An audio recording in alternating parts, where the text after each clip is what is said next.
Hi everybody. तो आज हम कुछ ही मिनटों में अपने कॉकरोच प्यारे भाई को रिवाइज करने वाले हैं। इस सिंगल वीडियो से आप 8 मार्क्स जो है अपने नीट 2026 में कंफर्म कर सकते हैं। ये है मेरा टेलीग्राम चैनल जहां से आपको नोट्स मिलेंगे। बिना किसी देरी के चलिए शुरू करते हैं।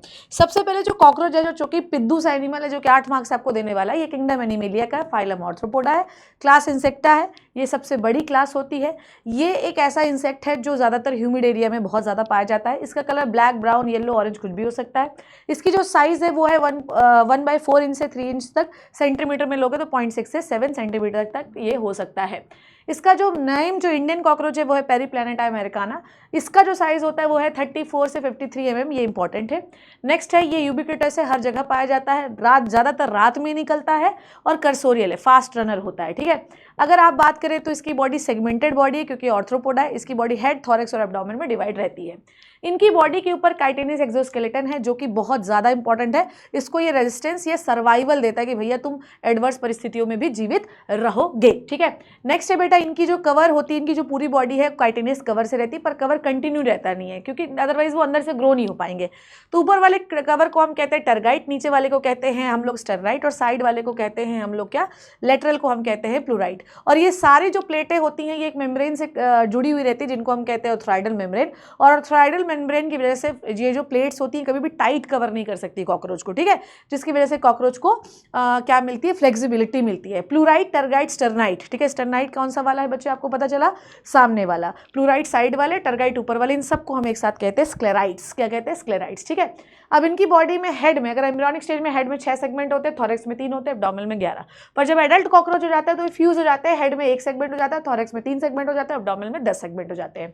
नेक्स्ट इनकी बॉडी है हेड, थॉरैक्स, एब्डोमेन। अब हेड में अगर आप देखें पूरा काइटिनियस प्लेट है, पर जो आपकी थॉरैक्स की काइटिनियस प्लेट होती है वो हेड को कवर करती है, जिसे हम कहते हैं प्रोटोनम। ठीक है। हेड जो है इनका राइट एंगल पे होता है। इनके थॉरैक्स में 3 जो है सेगमेंट्स होते हैं बेटा, जिसके में प्रोथॉरैक्स, मेसोथॉरैक्स, मेटाथॉरैक्स। जो आपका मीजोथॉरैक्स होता है थॉरैक्स का पार्ट, इससे विंग्स निकलता है, इसे मीजोथॉरैसिक विंग्स कहते हैं, 4 विंग। और जो लास्ट वाला थॉरैक्स का पार्ट है दैट इज द मेटाथॉरैक्स, यहाँ से भी विंग्स निकलता है, छोटा विंग होता है, इसे मेटाथोरेक्सिक विंग कहते हैं। एब्डोमेन में टोटल 10 सेगमेंट होते हैं। तीनों थोरेसिक सेगमेंट से आपको 1 पेयर लेग्स निकलते हुए दिखाई देंगे। इनकी जो गर्दन होती है लॉन्ग, फ्लेक्सिबल, एक्सटेंसिबल होती है। ठीक है। आइए अब आगे बात करते हैं। इनका हेड जो है आपने देखा बॉडी के राइट एंगल पे होता है। ठीक है। इनके पास एक गर्दन होती है। ठीक है। जो हेड का जो आपकी थॉरैक्स की काइटिनियस प्लेट है वो हेड को कवर करती है, दिस इज द प्रोटोनम। ठीक है। अब इनके हेड पे बहुत सारे पार्ट होते हैं, जैसे एंटीना होता है, compound eyes, mouth part, simple eyes. चलिए देखते हैं। इनकी जो सिंपल आइज है बेटा वो वेस्टिजियल होती है, जिसे हम ऑसिलस कहते हैं। सिंपल आइज जो होती है ये विजन के लिए नहीं होती पर सेंसिटिविटी के लिए होती है। इनके पास कंपाउंड आइज होती हैं बेटा। ये एक बार इनकी जो भी इमेज है ना वो पार्ट्स में देखते हैं, फिर सबको जोड़ते हैं, फिर एक इमेज बनाते हैं। सारी इमेज जो है वो ब्लर होती हैं, पर याद रखिएगा इनका जो सेंसिटिविटी है वो बहुत ज़्यादा होती है। रिजोल्यूशन कम है, ब्लर दिखेगा। ठीक है। गुड रिजोल्यूशन नहीं है, पर सेंसिटिविटी बहुत ज़्यादा है, मतलब वो रात में भी देख सकते हैं। इनके पास देखिए एंटीना आपको बाहर निकलते हुए दिखाई देंगे, जो टेस्ट, लोकेशन, डेंजर इन सबको पहचानते हैं। ठीक है। नेक्स्ट अपन बात करते हैं इनकी आंख में जो छोटी छोटी यूनिट्स है जो एक इमेज की पार्ट्स बनाती हैं। ठीक है। ये कितनी है, 2000 है। इनको हम कहते हैं ओमाटीडियम। ठीक है। चलिए नेक्स्ट अपन बात करते हैं, आगे बात करते हैं इसके बाद इनके माउथ पार्ट्स से, जिससे आपको बहुत ज़्यादा क्वेश्चन जो है पूछने के लिए मिलता है, दैट इज दिस। आइए देखते हैं। सो माउथ पार्ट से क्वेश्चन आपको आता है। ठीक है। देखिए तो माउथ पार्ट से पहला लेब्रम, लेब्रम को अपर लिप कहते हैं, एक होता है। नेक्स्ट है लेबियम, लोअर लिप होता है, इसमें सेंसरी पैल्प्स होते हैं। ठीक है। इसको हम सेकेंडरी मैक्सिला भी कहते हैं। क्यों? क्योंकि जो मैक्सिला अपर जो होता है ना, इसमें भी सेंसरी पैल्प होते हैं जो कि एनवायरनमेंट को सेंस करते हैं। ठीक है। इसलिए ये प्राइमरी मैक्सिला के पास सेंसरी पैल्प है, मैक्सिला अपर जो है, और आपके ऐसे ही लोअर लिप में भी सेंसरी पैल्प होते हैं, इसलिए हमको इसको सेकेंडरी मैक्सिला कह सकते हैं। ठीक है। नेक्स्ट इनका जो मैंडिबल लोअर जो है, इसके पास काइटिनियस टीथ होते हैं जो कि खाने को ग्राइंड करते हैं। ठीक है। इनकी टंग को हम हाइपोफेरिंक्स भी कह सकते हैं। ठीक है। चलिए नेक्स्ट अपन आगे बात करते हैं थॉरैक्स की। 3 सेगमेंट है, प्रो, मीजो, मेटा। ठीक है। मीजोथॉरैक्स से बहुत बड़ा विंग निकलता है, इसे मीजोथोरेसिक विंग कहते हैं। डार्क होता है, लेदरी होता है, हिंड विंग को प्रोटेक्ट करता है, इसको टेगमिना भी कहते हैं। जो हिंड विंग होता है इसे मेटाथोरेसिक विंग्स कहते हैं। फ्लाइट के लिए होता है, स्मॉल होता है, लाइट होता है, ट्रांसपेरेंट होता है। ठीक है। जब लैंड होता है तो कॉकरोच ये नहीं दिखाई देता, ऊपर वाला दिखाई देता है, पर उड़ने में नीचे वाला काम करता है। तीनों में एक एक जो है पेयर लेग्स होते हैं, 3 इधर 3 इधर, और लेग्स में क्या होते हैं, जॉइंट होते हैं। क्या होते हैं बेटा, जॉइंट, इसीलिए हम इसको ऑर्थ्रोपोडा का मेंबर मानते हैं। ठीक है, नेक्स्ट अपन बात करते हैं एब्डोमेन में। एब्डोमेन में जो बहुत इंपॉर्टेंट है, एब्डोमेन में 10 सेगमेंट होते हैं, जिसमें से 8, 9, 10 सेगमेंट पे आपको गौर करना है। अगर आप बात करें तो मेल और फीमेल दोनों के 10th सेगमेंट पर एक इंपॉर्टेंट चीज़ होती है जिसे कहते हैं एनल सर्काई। ये सेगमेंटेड होती है, दोनों मेल एंड फीमेल में होती है। पर मेल के 9th सेगमेंट में एक स्पेशल चीज़ होती है जिसे हम कहते हैं एनल स्टाइल, जो कि सेक्सुअल डायमॉर्फिज्म का पता लगाती है, जो कि ये पता लगाती है भैया मेल और फीमेल डिफरेंट है। ठीक है, next is genital pouch. Female का जो जेनेटल पाउच होता है वो एब्डोमेन के 7th, 8th, 9th स्टर्नाइट मतलब सामने वाली प्लेट के फ्यूजन से बनता है और ये बोर्ड शेप होता है। इसके जेनेटल चैम्बर में बेटा स्पर्मेथिका ओपन होते हैं। ठीक है, ये स्पर्मेथिका है, स्पर्मेथिका जो कि स्पर्म को स्टोर करता है और ये यहाँ पर खुलता है जेनेटल चैम्बर में। कोलेट्रल ग्लैंड जो होती है, इसका काम क्या होता है, जब फर्टिलाइजेशन जेनेटल चैम्बर में हो जाता है तो उसके ऊपर कवर बनाती है जिसे हम ऊथिका कहते हैं। ठीक है, तो आपका जो कोलेट्रल ग्लैंड है, स्पर्मेथिका, ये एंटीरियर पार्ट में होते हैं, जबकि फीमेल गोनोपोर, जिसको विजाइना भी कह सकते हैं, और गोनाइपोफाइसिस जो कि एक्सटर्नल जेनिटेलिया है, ये सब पोस्टीरियर पार्ट में होते हैं। ठीक है, चलिए नेक्स्ट अपन देखते हैं मेल का जेनेटल पाउच कैसे बनता है। ये बनता है बेटा जी पीछे की 9th, 10th प्लेट से और सामने की एक 9th प्लेट से, इससे बनता है बेटा जी, है ना, और पीछे की ओर एनस होता है। ठीक है, नेक्स्ट देखिए, ये बहुत इंपॉर्टेंट है। ठीक है, तो ऊपर की 9th, 10th कौन सी है, टर्गाइट, और सामने वाली 9th स्टर्नाइट से बोर्ड शेप का एक स्ट्रक्चर बनता है। चलिए डाइजेस्टिव सिस्टम में देखिए, फोरगेट एक्टोडर्मल होती है, माउथ टू गिजार्ड होती है, माउथ में माउथ की ओपनिंग बकल कैविटी में, बकल कैविटी से फेरिंग्स, फेरिंग्स से सलाइवरी ग्लैंड। ठीक है, मतलब बेसिकली सलाइवरी ग्लैंड, इनके पास सलाइवरी रिजर्वायर है, सलाइवा निकालते हैं जो कि स्टोर करता है। उसके बाद oesophagus, then crop, then gizzard. Mid gut जो होता है इसमें कोई काइटिनियस नहीं है, इनमें फाइनल डाइजेशन होता है। मिड गट में थिन होती है, सारे एंजाइम यहीं पे रिसीव होते हैं। मिड गट के पास हिपैटिक सीका होते हैं जो कि जूसेस को मिड गट में रिलीज करते हैं। हिंड गट का ओरिजिन भी एक्टोडर्मल है, इलियम, कोलम, रेक्टम इसके अंदर आते हैं। Junction between the mid gut and hind gut के पास 100 से 150 येलो कलर के टिब्यूल होते हैं जिन्हें हम मेल्फिजियन टिब्यूल कहते हैं। ठीक है, फोर गट में सलाइवरी ग्लैंड 1 पेयर है जो सलाइवा निकालती है, जो कि कार्बोहाइड्रेट और डिफरेंट चीज़ों का डाइजेशन, आपकी भी सलाइवरी ग्लैंड में अमाइलेज नाम का एंजाइम निकलता है जो कि कार्बोहाइड्रेट का डाइजेशन करता है। ईसोफेगस में कोई डाइजेशन नहीं है बेटा। क्रॉप जो है ये इनका लार्ज पार्ट होता है जो खाने को स्टोर करता है, और क्रॉप अपने खाने को गिजार्ड में भेजता है। गिजार्ड में 6 से 8 काइटिनियस टीथ्स होते हैं जो कि खाने को ग्राइंड करने का काम करते हैं। ठीक है, नेक्स्ट इज, है ना, फोरगट और मिडगट के बीच में क्या पाए जाते हैं, 6 से 8 ब्लाइंड टिब्यूल जिन्हें हम हिपैटिक सीका कहते हैं। ये क्या करते हैं, सारा जूस जो होता है वो मिडगट में रिलीज करते हैं ताकि डाइजेशन हो सके। मिडगट में फैट का डाइजेशन, प्रोटीन का डाइजेशन, कार्बोहाइड्रेट का डाइजेशन, सबका डाइजेशन होता है और फाइनल डाइजेशन जो है वो ऑलरेडी यहीं पर होगा। ठीक है, समझ में आई बात। ईसोफेगस से लेकर क्रॉप के बीच में कवरिंग होती है, काइटिनियस कवरिंग है। मिडगट में कोई कवरिंग नहीं होती है, ये वाली बात याद रखिएगा। और फिर हिंडगट में पूरी कवरिंग होती है। क्यों? क्योंकि मिडगट से हम डाइजेशन भी करते हैं और यहीं से चीज़ों को एब्जॉर्ब भी करते हैं। ठीक है, हिंडगट में कोई डाइजेशन नहीं होता है। यहाँ पर मेल्फिजियन टिब्यूल होती हैं जिसका काम पानी का एब्जॉर्प्शन करना और एक्सक्रीशन करना होता है। ठीक है, आइए आगे बात करते हैं ब्लड वेस्कुलर सिस्टम। इनका ओपन टाइप का है, इनमें कोई ब्लड कैपिलरी नहीं होती, ब्लड वेसल बहुत पुअरली डेवलप होती हैं। हार्ट इनका थॉरैक्स से एब्डोमेन की ओर होता है, ब्लड कलरलेस है, कोई पिगमेंट नहीं है, इनके ब्लड में कोई पिगमेंट नहीं है, इसीलिए इस ब्लड को हीमोलिम्फ भी हम कह सकते हैं। ठीक है, हीमोलिम्फ जो होती है वो एक कैविटी में हीमोलिम्फ कहाँ भरा हुआ है, एक कैविटी में, जिसे हम हीमोसिल कहते हैं। ठीक है, इनके ब्लड सेल्स को हम हीमोसाइट्स कह सकते हैं। आइए, इनका जो आपका हार्ट होता है वो 13 चेम्बर्ड हार्ट है। गिन लीजिए, हर एक पेयर ऑफ चैम्बर के बीच में एक पेयर एलईडी मसल्स होती हैं। तो 13 पेयर अगर आपके पास 13 चेम्बर हार्ट है तो आपके पास एलईडी मसल कितनी होंगी, 12 पेयर।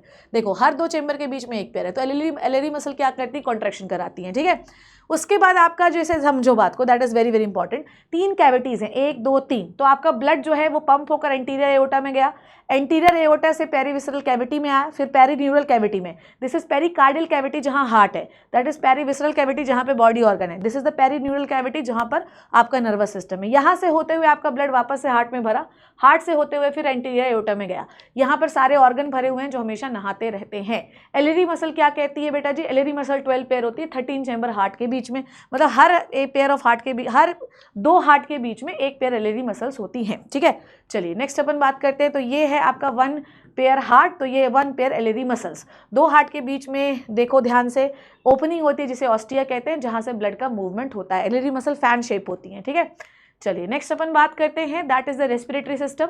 आप याद रखिएगा कि कोई भी कनेक्शन नहीं है आपके ब्लड वेस्कुलर सिस्टम का रेस्पिरेटरी सिस्टम में। जैसे हमारा है बेटा, अगर आपके ब्लड में ऑक्सीजन नहीं मिलेगा काम खत्म।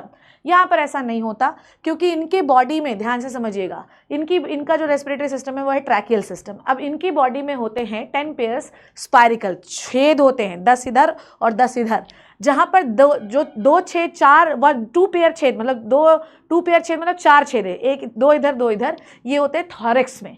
और टोटल 8 पेयर जो छेद होते हैं ये होते हैं एब्डोमिनल एरिया में। अब ये छेद करते क्या हैं, ये देखिए, ये पूरे बॉडी में, जैसे मान लो ये बॉडी है इनकी, ये छेद लगा हुआ है, छेद से ऑक्सीजन सीधा आएगा और ये टिश्यू में छोड़ देगा, बदले में कार्बन डाइऑक्साइड लेगा, छेद से वापस चला जाएगा। क्लियर है? इस पूरे सिस्टम को हम कहते हैं ट्रैकियल सिस्टम।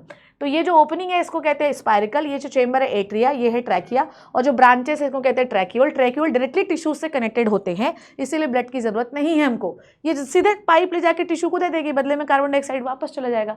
तो there is no need of blood. Blood क्यों चाहिए बेटा? ट्रैकियल सिस्टम हर टिश्यू से कनेक्टेड है। तो ठीक है, चलिए नेक्स्ट अपन बात करते हैं। और ये जो रेगुलेशन है ना, यहाँ पे स्फिंक्टर मसल्स होती हैं जो कि ओपनिंग को रेगुलेट करती हैं। ठीक है, चलिए आइए नेक्स्ट देखते हैं, दैट इज एक्सक्रीटरी सिस्टम। बहुत इंपॉर्टेंट है। जो आपका कॉकरोच होता है ये यूरिकोटेलिक होता है, यूरिक एसिड बाहर निकालता है। ठीक है, इनके पास मेल्फिजियन टिब्यूल होती है मिडगट और हिंडगट के बीच में 100 से 150। ठीक है, ये कहाँ होते हैं ये समझ में आया आपको? मेजर एक्सक्रीटरी ऑर्गन आपका मेल्फिजियन टिब्यूल है। पर ये पीवाई क्यों आया है कि और कौन सी होती है बेटा? यूरिकोस ग्लैंड भी होती है, नेफ्रोसाइट्स भी होती है और फैट बॉडीज भी होती हैं। आइए एक एक करके इनके बारे में पढ़ते हैं। तो जैसे मान लो मिडगट से आपका जो भी भोजन वगैरह आ रहा है वो हिंडगट की ओर जा रहा है। ठीक है, अब इनके बीच में मेल्फिजियन टिब्यूल होती है। मेल्फिजियन टिब्यूल कैसे यूरिक एसिड बनाती है आइए आपको समझाती हूँ।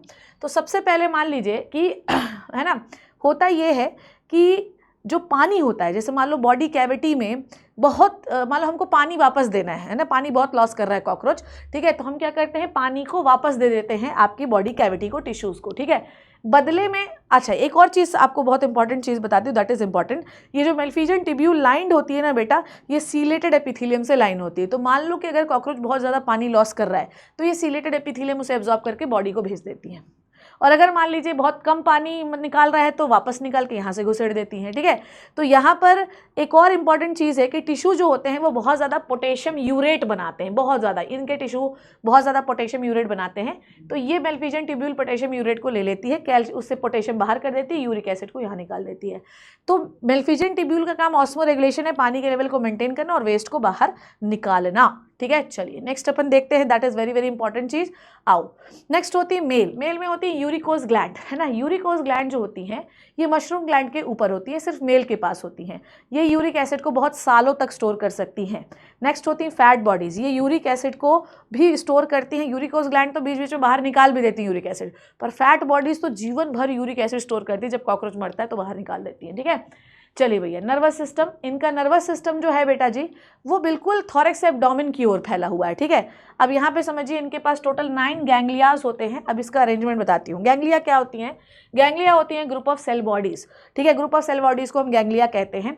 कुछ ग्रुप ऑफ सेल बॉडीज जो होती है बेटा वो ईसोफेगस एरिया में पाई जाती है, जो कि 3 होती हैं। इन्हें कहते हैं सुप्रा ईसोफेजल गैंग्लिया, और ये ईसोफेगस एरिया पे होती हैं। इन्हीं को हम ब्रेन भी कह लेते हैं। ठीक है, इनसे क्या निकलते हैं? एक्सॉन निकलते हैं, जो कि ईसोफेगस के नीचे वाले गैंग्लिया से कनेक्टेड होते हैं। इनको कहते हैं सब ईसोफेजल गैंग्लिया। और यहाँ पर अगर आप बात देखें ध्यान से, that is very very important, कि यहाँ पर जो गैंग्लियाज होते हैं ये सारे वेंट्रल बॉडी पार्ट में पाए जाते हैं। Is this clear? और ये कैसे हैं बच्चों? These are the double solid ventral ganglionated nervous system है। मतलब ये है कि डबल का मतलब ये है कि अगर आप देखो तो यहाँ से एक एक्सॉन निकल रहा है, यहाँ से एक्सॉन, और दोनों कनेक्ट कर रहे हैं। तो ऐसे नहीं लग रहा डबल चेन चल रही है। तो डबल सॉलिड गैंग्लियोनेटेड नर्व कॉर्ड इनके पास पाई जाती है। और ये वाला पार्ट जो है ना सुप्रा ईसोफेजल गैंग्लिया, जो 3 गैंग्लियाज ऊपर पड़े हैं ईसोफेगस में ऊपर साइड की ओर, इसको हम ब्रेन कंसिडर करते हैं। सर पे इनका नर्वस सिस्टम होता ही नहीं है, इसीलिए सर काट भी दो तो ये 14 दिन तक जीवित रह सकते हैं। Next we are moving to the आपका this is reproductive system, that is very very important part. आपको ये वाली बात देखनी है। अगर आप बात देखें तो इसमें आपके 2 से 6 सेगमेंट के बीच में आपकी ओवरी पाई जाती हैं। इसमें जो ओवा है बेटा जी वो देखो ऐसे माला के फॉर्म में पाए जाते हैं, है ना। 8 ओव्यूरियोल्स इसमें पाया जाता है। 8 कतारों में ओवरी जो वो हैं ओवा वो लगे हुए हैं ऐसे 1 ऐसे ऐसे 8 जो है कतारें पाई जा रही हैं, रोज पाई जा रही हैं आपके ओवा की, ठीक है। नाउ अगर आप देखें तो आपकी जो ओवरी है वो ओविडक्ट में के थ्रू, ये एक ओविडक्ट, ये ओविडक्ट, ये जो एक जगह है जिसे कॉमन, यहाँ पर हम ये कहते हैं कि this is the vagina like thing, यहाँ पर जाकर ओपन होती है। इसे हम फीमेल गोनोपोर भी कह सकते हैं, या फीमेल गोनोपोर मत कहो, इसे वेजाइना कहो, ठीक है। नाउ अगर आप बात करें, नाउ दिस, यहीं पर एक इंपॉर्टेंट चीज जो है कनेक्टेड है, this is called as spermatheca, जो कि स्पर्म को स्टोर करती है, ठीक है। कहाँ पे होती है? 6th segment of the female में, ठीक है। नाउ ये स्पर्मथिका एंड द वेजाइना ये ओपन होते हैं जेनाइटल चैम्बर पे। जेनाइटल चैम्बर में क्या होता है बच्चे, यहाँ पर एक बहुत इंपॉर्टेंट चीज होती है, दैट इज द फर्टिलाइजेशन। तो फर्टिलाइजेशन हो गया, साथ में यहाँ पे कोलेटरल ग्लैंड आपके फर्टिलाइज्ड एग के ऊपर एक कवर बनाती है, और कवर के साथ इन फर्टिलाइज्ड एग को हम ऊथिका कहते हैं, ठीक है। अगर आप देखें कोलेटरल ग्लैंड का काम समझ में आया कि वो जो ऊथिका होता है वो बनाने का काम करते हैं। नेक्स्ट यहाँ पर देखो, ये होता है गोनेपोफाइसिस। गोनेपोफाइसिस हो गए, vestibulum, vestibulum is the area of genital chamber. तो ये जितने भी गोनेपोफाइस होते हैं, these are considered as external genitalia, ठीक है। नेक्स्ट अपन बात करते हैं, तो ये वाली बात देखिए, तो ये है आपका ओवा। ओवा वेजाइना के थ्रू देखो स्पर्मथिका, यहाँ पे स्पर्म स्टोर है, तो यहाँ से ओवा आएगा, यहाँ स्पर्मथिका में हो गया फर्टिलाइजेशन, फिर जेनाइटल चैम्बर में आपके रिलीज कर दिया फर्टिलाइज एग, और कोलेटरल ग्लैंड इसके ऊपर क्या बना देती? कवर बना देती, जिसे कहते हैं ऊथिका, ठीक है। अब एक ऊथिका में बेटा जी टोटल 8 to 10 जो है 8 to 10 ऊथिका एक बार में बनते हैं। अगर आप बात करें तो एक ऊथिका में 16 एग्स होते हैं, 8 ऊपर 8 नीचे, ठीक है, और सॉइल में रिलीज कर देते हैं। तो ऊथिका बनाने का काम कोलेटरल ग्लैंड का होता है, जो कि जेनाइटल चैम्बर में बनाए जाते हैं। I hope this is clear to you everybody, ठीक है। नेक्स्ट अपन बात करते हैं मेल रिप्रोडक्टिव सिस्टम की। मेल रिप्रोडक्टिव सिस्टम में अगर बात देखें तो 4, 5, 6 सेगमेंट में आपके टेस्टिस पाए जाते हैं। टेस्टिस में स्पर्म बनते हैं, और स्पर्म की ओपनिंग वासा डिफरेंशिया में होती है इनटू द मशरूम ग्लैंड, ठीक है। अब ध्यान से समझना, दैट इज इंपॉर्टेंट पॉइंट। आपकी जो मशरूम ग्लैंड है वो 3-4 चीजों से मिलकर बनी है, लॉन्ग ट्यूब्यूल, शॉर्ट ट्यूब्यूल, ठीक है, और सेमाइनल वेसिकल को भी हम पार्ट ऑफ मशरूम ग्लैंड ही मानते हैं, ठीक है। अब ये क्या काम करती है मैं आपको समझाती हूँ। उसके बाद मशरूम ग्लैंड के ऊपर एक फेलिक ग्लैंड होती है, ये भी क्या काम करेगी बताऊंगी। तो ये है बेटा जी फेलिक ग्लैंड की ओपनिंग, और ये है आपकी पूरी मशरूम ग्लैंड की ओपनिंग। जितनी भी चीज़ें हैं यहाँ पे, सेमाइनल वेसिकल भी मशरूम ग्लैंड का पार्ट ही माना जाने लगता है, इसमें की ओपनिंग है, इसे कहते हैं इजैकुलेटरी डक्ट, ठीक है। अब ये कहाँ खुल, इसे कहते हैं मेल गोनोपोर, जहाँ से आपके स्पर्म रिलीज होंगे। पर आप देखो स्पर्म के ऊपर कुछ कवरिंग है, यहाँ पर देखिए ये पूरा जेनाइटल चेम्बर है, ठीक है, ये जेनाइटल पाउच है बेटा जी, और यहाँ पर बहुत सारी चीज़ें जैसे टिटिलेटर, स्यूडोपेनिस, फैलोमियर्स, इन सबको हम एक्सटर्नल जेनिटेलिया मानते हैं। अब ध्यान से समझिएगा, स्पर्म का फॉर्मेशन जो है वो टेस्टिस में हो रहा है। टेस्टिस का सेगमेंट है 4 से 6, वासा डिफरेंशिया से स्पर्म बाहर निकले। मशरूम ग्लैंड में 3 ट्यूब्स है, 3 पार्ट है मशरूम ग्लैंड के, short tubule, long tubule, seminal vesicle. अब पहले बार शॉर्ट जो आपके स्पर्म होते हैं वो ग्रुप में निकलते हैं, इसको हम स्पर्मेटोफोर कहते हैं। तो जो लॉन्ग ट्यूब्यूल होती है पहला कवर, सबसे अंदर वाला कवर बनाती है, फिर शॉर्ट ट्यूब्यूल क्या करती है, उसमें खाना भर देती है। और सेमाइनल वेसिकल का काम क्या होता है? सेमाइनल वेसिकल का काम तो ये है कि भैया जो स्पर्मेटोफोर थे उसको आप स्टोर करके रखो। तो पहली कवर किसने बनाई है? लॉन्ग ट्यूब्यूल ने। फिर उसके ऊपर खाना किसने भरा है बेटा जी? शॉर्ट ट्यूब्यूल ने। उसके बाद जो है आपका, जिसके पास, ध्यान से समझिए, आपका एक लेयर वाला स्पर्म जो है वो आपके इजैकुलेटरी डक्ट में गया। अब इजैकुलेटरी डक्ट जो है, अगर आप देखो यहाँ पे जो इजैकुलेटरी डक्ट है, एक लेयर वाला स्पर्म यहाँ पे आ गया। अब इजैकुलेटरी डक्ट इसके ऊपर सेकंड कवर बनाती है, ठीक है। उसके बाद ये जो 2 वाला जो है आपका, दैट 2 लेयर वाला जो स्पर्मेटोफोर है, अब वो आपके जेनाइटल पाउच में, मतलब यहाँ पे रिलीज हो जाता है 2 लेयर वाला। अब अगर आप देखो तो थर्ड लेयर भी एक ग्लैंड बनाती है जिसका नाम है फेलिक ग्लैंड। तो थर्ड लेयर जो है ये बनाती है। तो ये है आपके स्पर्मेटोफोर। स्पर्मेटोफोर को कवर किसने किया? सेमाइनल वेसिकल ने। पहली लेयर किसने बनाई? लॉन्ग ट्यूब्यूल ने।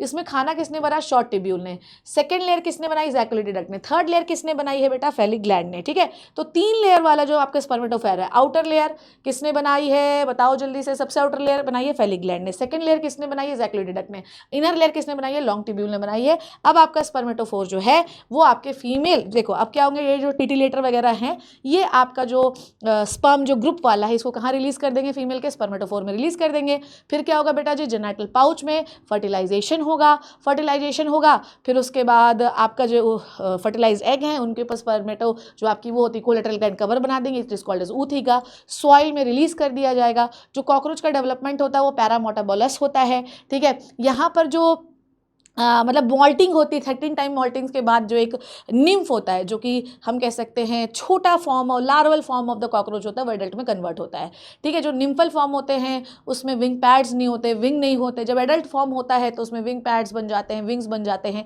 इस तरीके से कन्वर्ट होता है। तो ये हो गया डेवलपमेंट। आई होप कि यहाँ तक की बात आप सभी लोगों को समझ में आई। So this is the short revision of the cockroach. I hope you learn enjoyed the video. Thank you so much बच्चे। Take care and bye bye.